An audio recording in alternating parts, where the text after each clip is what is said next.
So Jakir is a music producer and mixer who's done some records that you've heard. Many of them you hear on a regular basis. He seems to have an knack to make records that you hear. And what we're going to do today with Jakir is we're going to switch to the actual session from the actual record that Jakir produced. And he's going to show us one of the ways you could think about going from A to Z with the session. Sounds fair? Sure. Sold. Okay, so that is cool, clean, dirty rock and roll. Yes. You know, clean and dirty at the Clean same and time. dirty at the same time. Clean cut, dirty rock and roll. Yeah. It's so beautiful. And my personal thing that I love about this track is how much time how much music you left in the track. Yeah. It's Well, not like cut for radio. No. It's its own thing. It's a rock song. It's it's like kind of an old school rock song. But was there any pressure on you from the label, or maybe from management, or from these guys, say, hey, let's cut this down, let's make it more efficient? How long is the song? It's like 4 and change. Yeah, I think that's a good question. Let's see. Let's find out. Right here. Oh yeah.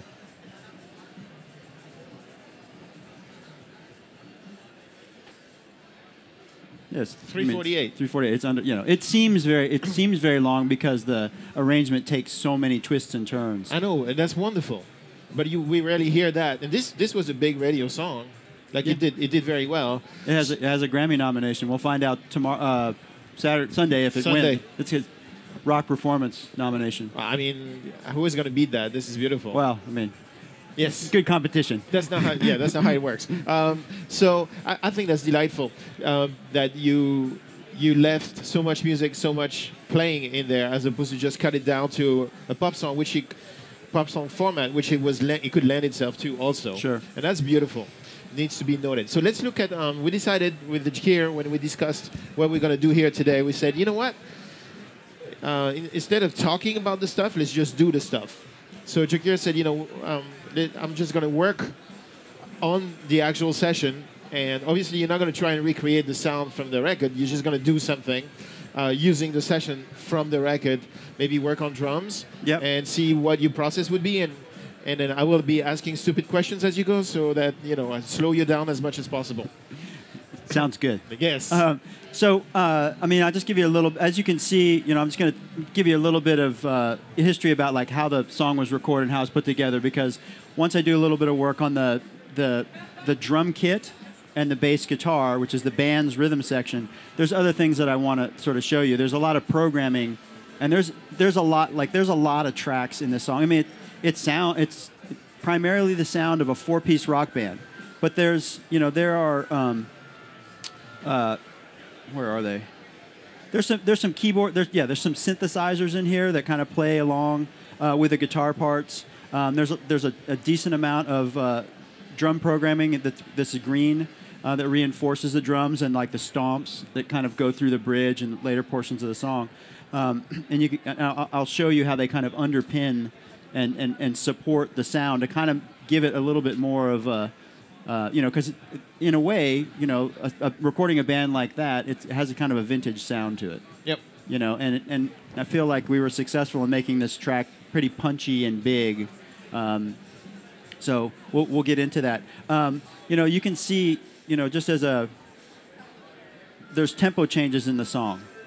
So I had the band perform the song and kind of map out for them where, like, what tempos, what sections should be. And as you can see, that in the bridge, in the solo, the tempo comes up but then settles back down in the last chorus, Was that cut to a click? Yes. Okay. Okay. So the song, once there's the intro to the song where the feedback is and all that sort of stuff, that was cut separately because we didn't have a click. So once we kind of got the body of the song recorded from where the click was, we recorded that intro piece after the fact and cut it onto the front of the song. It's kind of the way that came together. So, and what was the musical impetus, the idea behind raising the tempo up one click on the bridge, for example, or on the solo? Just because that's what naturally what the band would do when they're performing. Like if I just let them play the song, like they kind of speed things up in the solo bridge of the song, and then they settle back down, but they didn't go back down to the same tempo. Like 109 is where it starts. Is that 109? Yeah. I don't have my glasses. So the tempo comes up and then it kind of settles back down, but it's not as slow as the earlier choruses. That's cool. Okay, so enough about that. And the drums come in and out of the arrangement. It's a pretty dynamic arrangement. He doesn't play just like a groove through the song. It's kind of he goes between like tom fills and a groove. So let's see. Let's listen to what just the drum kit itself sounds like as it's recorded. As you can see, at the moment, there's just one EQ on here. So we'll listen to that for a moment.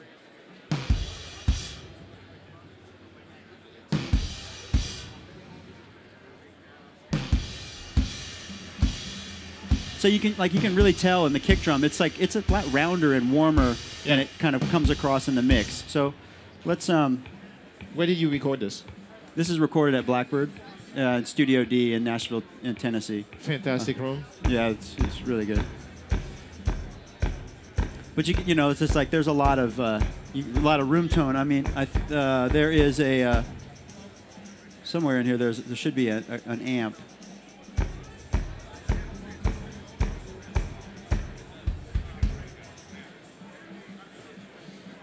Johnston, you have to raise the fader.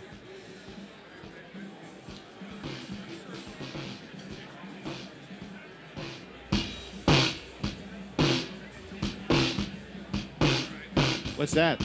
So that's a microphone that was placed on the floor near the drums and then run through an amp. Well, it's going through a Sans amp, but then it also is going through an amplifier, and then the microphone is amped.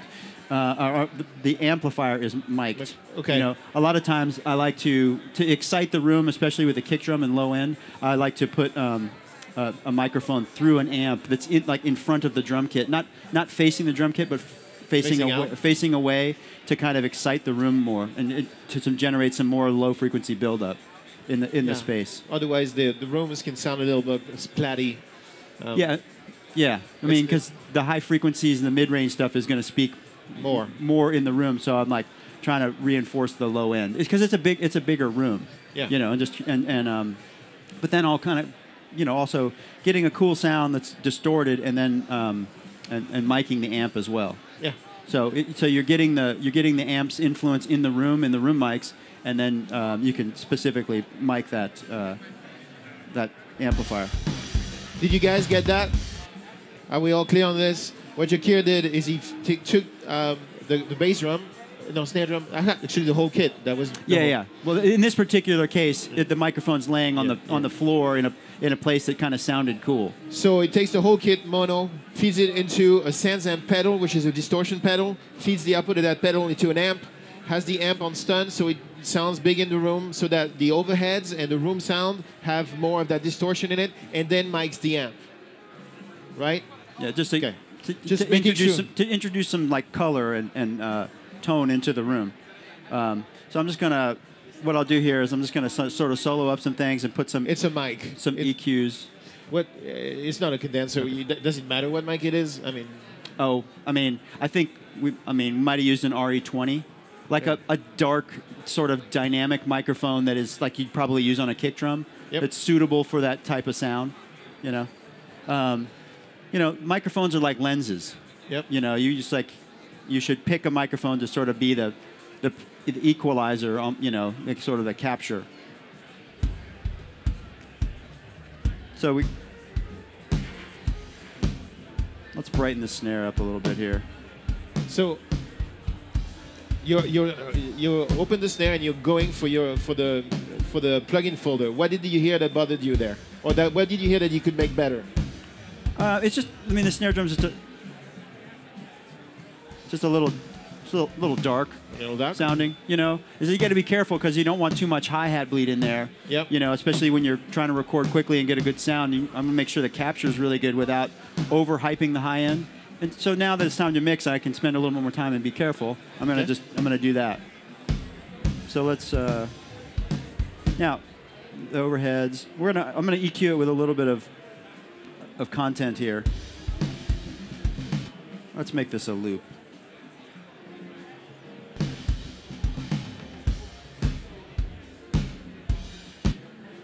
Well, I'll explain that in a second. Let me EQ the. So how do you choose your EQs? Like, what's your urge? How do you have about 800 plugins there? Yeah. Which one's your inspiration? Well, it just depends. It totally depends on what it is I'm hearing and the kind of the sound quality that I want to impart. In this case, I'm pulling up an SSL because I'm going to go for the black knobs. You guys probably know about that. I just kind of want a precise. I want a 4-band EQ that I can be really precise with. I'm kind of want to pull out a little bit of the mid range and hype the top. I mean, you could really choose anything. It's just like in my mind, this was the thing that I could. If I pulled up the thing is if I pulled up an API EQ, then I'm limited to those frequencies. And I feel like I kind of want to be. I like the sound. I just kind of want to be a little more surgical. And it's just like this also has a good dynamic section that maybe we'll use. We can throw the EQ in here.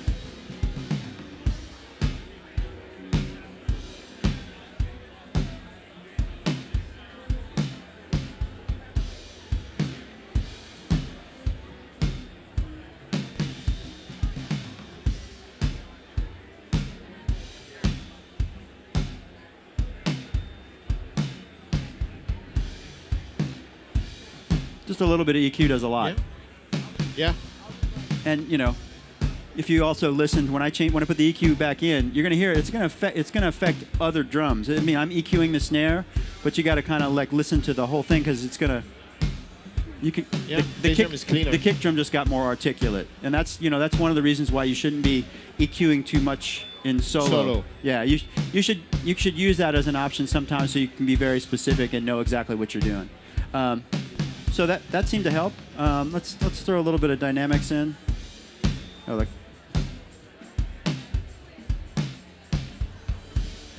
Low ratio. Oh, there it is. Thank you.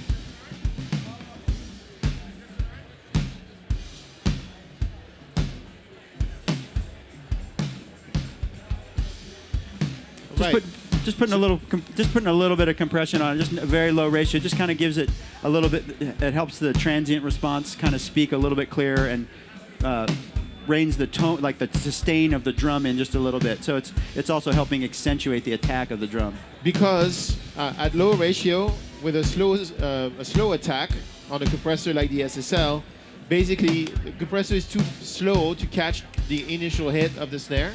And so it lets the hit go by. So you're compressing the snare, but you actually get it punchier because the transient goes through. Clear? So if the attack of the sound goes through and you compress after, you get the attack and you get more sustain from the compression after. That's the trick. That's why people love those SSL compressors. They sound punchy. Yes, they definitely. That's also the reason I chose it for the snare drum because the SSL has a little bit of a crunch factor. Yep. And so it's just giving me a little bit of that spitty, aggressive character. So I just pulled up an API EQ that has those fixed frequencies. On which instrument? For the overheads. For the overheads. Yeah, for the overheads. I mean, the kick drum's sounding pretty good to me right at the moment. It's the least of my. The snare drum was a little dull. I kind of want to open the overheads up a little bit. Put this on a shelf. Now, see, I put the high and low on shelves. Okay. Because I want to roll off some of the low end. Maybe go a little bit higher. We're on the overheads now. Okay. Open the top end up a little bit. Cool. So, he's not really playing cymbals, so, but but you can hear how it brightens up the snare drum. Yep. And the kick. So let's take a little bit of middle out of the kick drum, and let's try.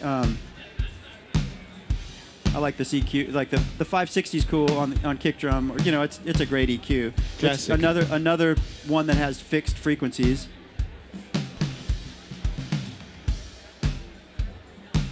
Okay. So notice how Jacquire is working in the context of the whole kit, not soloing the bass drum for 8 hours and then removing the solo and realizing that it's not right. And also, these are very light touches, but listen, did you see how light the touches are? Can you believe the difference before and after with those light touches? Okay, so this microphone that I wanted to talk about, I'm going to solo this up so you can just specifically hear it. Can you raise it? Yeah. So That sounds bananas. what's that? Sounds bananas. Yeah. So what that is that's a batter side mic on the kick drum. So where the pedal hits the kick drum, I've got there's a microphone there. It's in figure 8, and that's why you're hearing a lot of the bottom of the snare drum there. Now it's a tricky mic technique to use because you're really putting into question a lot of the phase relationships. Yeah. So you got to be really careful with it. You compress But the hell out of it, right? yeah, on the way in, yes, it is very, very compressed. But it's you know, good so that sound. just kind of it sits there. You know, the sound is very, very condensed and compressed. It's and a beautiful thing. and it just adds like you can hear the roundness of the kick drum, and it's just kind of like a dirty sound that you can mix in a little bit. It's it's not something I use all the time because it can be a little bit tricky. But it serves us well in this song. So let's go back to. We'll get our some elements back, and I'll take it in and out. Okay. Yeah. It's subtle, but it's adding a little bit of point and thump to the kick drum. Also thickness. It's great. And so you have the bass drum here, and the figure 8 is facing one side the bass drum and one side the back of the snare.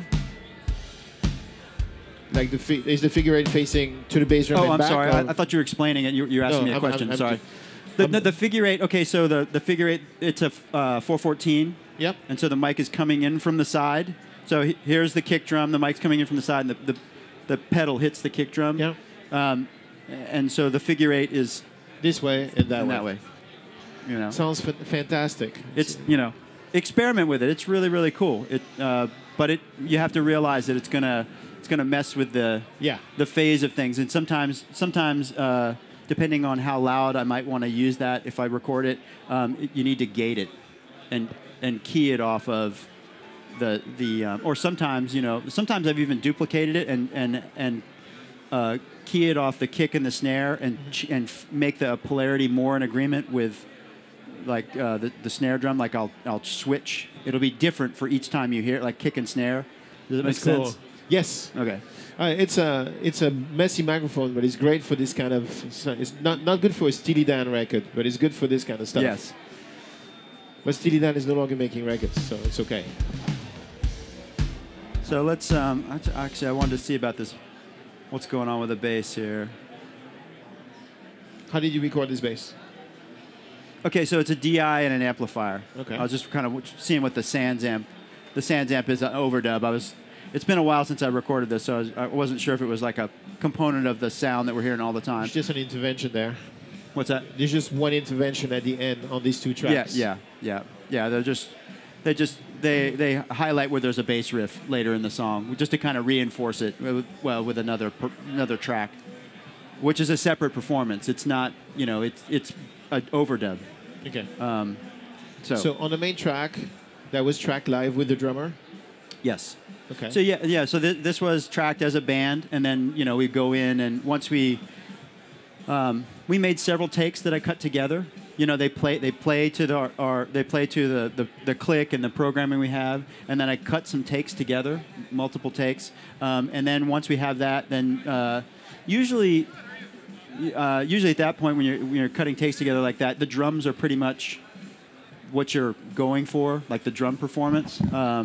To have that be solid, and then we just kind of go back and maybe punch in some things on the bass, but trying to capture as much of the performance relationship as possible, especially with a band, because recording one thing at a time, which is not the wrong way to make a record, but you also have to realize that you take the band dynamic out of it. It's like if you're recording people that are used to playing together and that wrote the songs like in a little room together, you kind of want to try to capture some of that magic. It takes a lot longer if you multi-track than if you play to mix. It takes a lot longer to mix, for me, to mix a record that's been tracked layered than a record that's been tracked together. Absolutely. Because the players already do the mixing of the dynamic organically. It's a big difference. I hate I don't hate it, but like when you make a pop record where everything is put together, it's like a puzzle. You had to recut all the pieces all the time. So this is nice. So capturing performance anytime that you can, a relationship, even if it's two people, that it helps kind of get some of that magic to happen, where you end up not having to work so hard to create a relationship.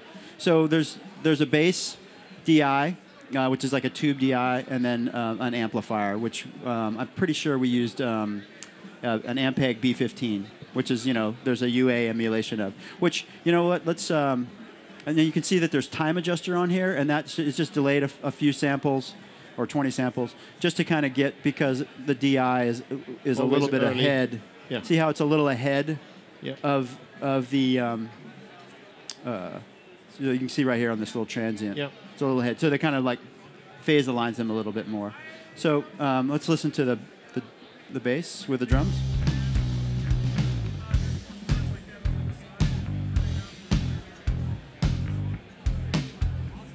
So that's the amp. That's just the amp.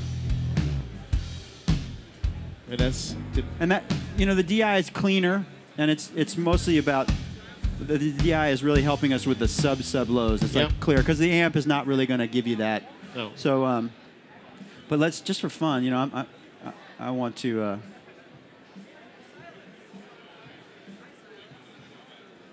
This plugin is amazing. Yeah, it is. So let me see if I'm just going to set this up with a sound that I like with just the drums that we're hearing and this bass DI, and I'm interested to just compare like the recorded B15 to what this is. And now, granted, it's it's a little hard to hear in here, but yeah, no shit. so let's reference this real quick. Wow, man. Okay. This is actually a little fatter. What's that? This one's a little fatter. Yeah, it is. What a great player. I'm just turning these down so I'm not messing with them. So that's why I'm peeling the bass back a little bit on the mix, or the EQ. Obviously, we're going to have a little bit of a volume difference here. It's a little louder, a little bit.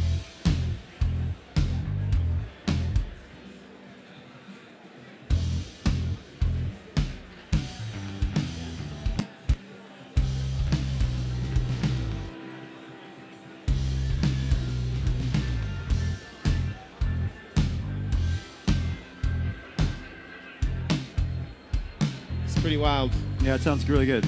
Right. By the way, if you're into hardware versus software comparison, there is a whole booth of it back there where you can compare.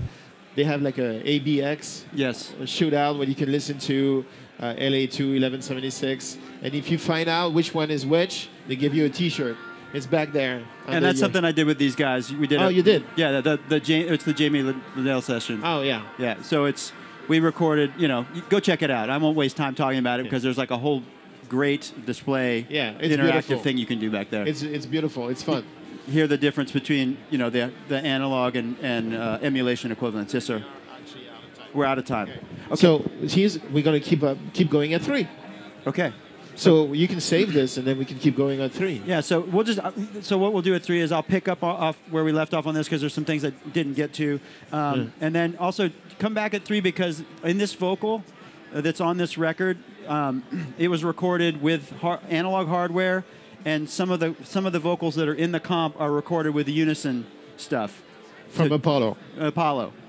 And it'll be interesting to see if anybody can tell the difference. The difference. So thanks a lot, Jakir. Jakir will be back at 3, and we actually pick up where we left off, which is great. Okay. And in the meantime, there's a demo right now. I think I'm not 100% sure what's going on, but I know that we have to get off the stage. That's what I know. So thank you for being very here. much. And I'll answer some questions over there if you guys like.